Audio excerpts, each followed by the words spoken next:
అది చూసిన చరణ్ సడన్గా బ్రేక్ వేస్తాడు. ఫోన్ సిగ్నల్ కోసం వెతుకుతున్న మనోజ్ తన సడన్ బ్రేక్కి ఒక్కసారిగా ఫోన్ కింద పడిపోతుంది.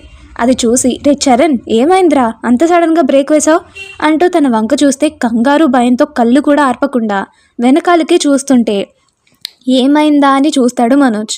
అటుగా చూసిన మనోజ్కి వెనక సిద్ధు శైలు ఇద్దరూ కనిపించకపోయేసరికి కంగారుగా చుట్టూ చూస్తూ సిద్ధు శైలు ఎక్కడున్నారు అంటూ అరుస్తుంటే పక్కనే ఉన్న కిట్టీకి ఏదో సెన్స్ రావడంతో వాళ్ళు ఎక్కడికి వెళ్ళారో అర్థమయ్యి వెంటనే మనోజ్ దగ్గరికి వెళ్ళి బావా మీరేం కంగారు పడకండి, వాళ్ళకి ఏం కాలేదు, మీరు ఇలా రండి అంటూ తీసుకొని పోతుంటే అదేంటి కిట్టి సిద్ధు వాళ్ళు లేరు ఎటు వెళ్ళిపోయారు అని కంగారుగా అడుగుతుంటే మీరు ఫస్ట్ రండి బావా అంటూ అందరినీ కారులో కూర్చోబెడతాడు కిట్టి.